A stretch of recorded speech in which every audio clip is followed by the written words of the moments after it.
Hello and welcome to Mobile Lab. In this video, I'm going to walk through hooking up a UI button using Storyboards. Okay, first things first, let's fire up Xcode. New project. We'll be making a single view application. Let's give the project a name. Let's say that's our desktop. Okay.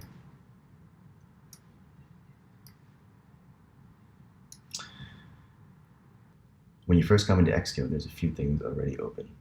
Over here is the navigator. You can inspect the files in your project.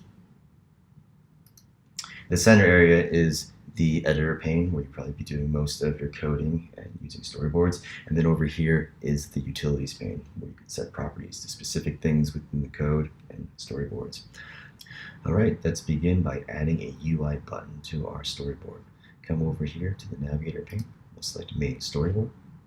So when you come in here, you'll only see one single view controller. That's because this is a single view application. All right.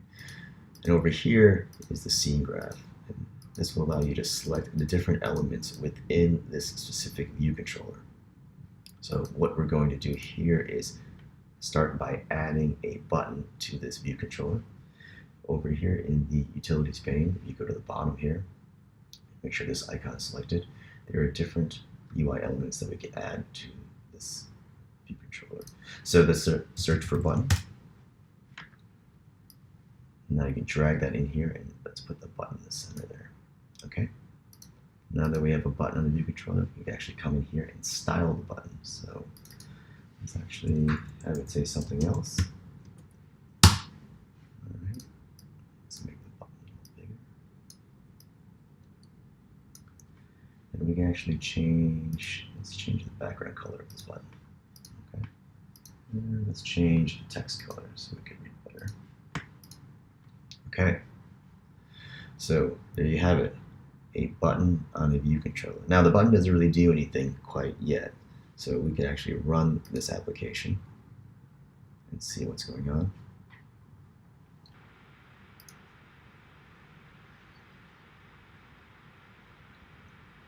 And there it is. And the button doesn't do anything yet because we haven't hooked it up to the code, so that's going to be the next step. So let's close this out.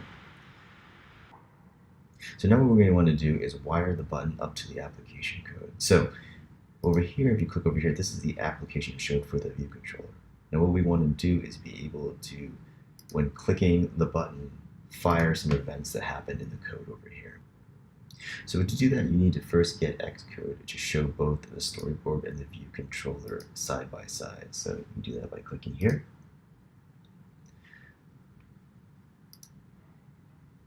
Okay. So sometimes the code doesn't always appear this way, or Xcode doesn't always show you the storyboard here or the code over here, and you can actually target what you want over here by holding the Alt key and clicking in the navigator, and that will pick what's over on this side of Xcode. And then by just normally clicking over here, you'll get the code on the left side. So storyboard here, view control over here. Okay, so to wire the button up in the code, what you actually want to do is hold the control key and hover over the button and mouse click and bring that over into the code. And you're giving a few options here. And this is creating an outlet into the code from your button. So let's call this my button. Okay. So now the code has a handle to the button you've created over here, and we could actually do certain things. So let's say we wanted to change the background color to something else. Let's say red. Now when the code runs, though it's blue here, you'll see in Simulator that it'll change the background color to red. So let's try that.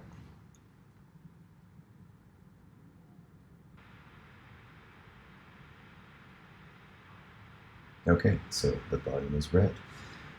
Now, actually, let's close this out. Okay, the other thing we could do is let's change the text on the button. Another property here, set title. Let's say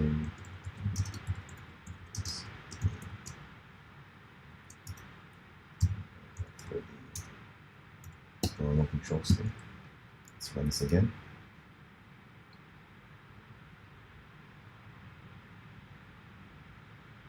So you can see the title has changed. Now pressing the button isn't again doing anything because we haven't fired up that action in the code. We've only set the properties when the app initially loads. So again,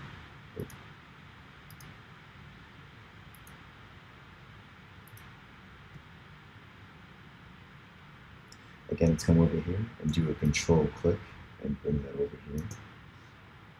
Before we created an outlet, in this go around, let's create an action. Let's call this handle button, which is the UI button. And the event that's going to be fired is touch up inside. So we connect. And now what happens here is when the button is pressed, the code will be fired in here. So instead of on initial load, why don't we put that code here? Give it a try. So initially, we see what we see in the storyboard when we click on the button.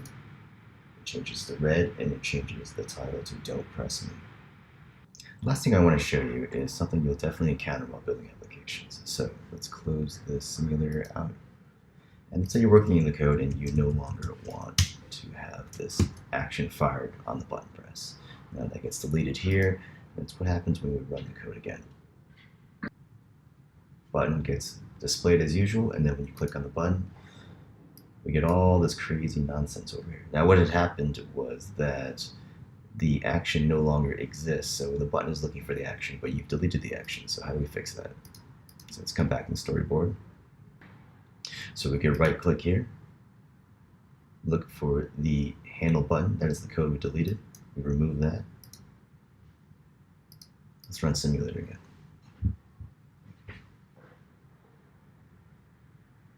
Okay. This time we don't get any errors. Now, what happens when we remove this guy up here and run it again? Same problem. This time it got executed in the app startup. So what you need to do again is come in here, go to Storyboard,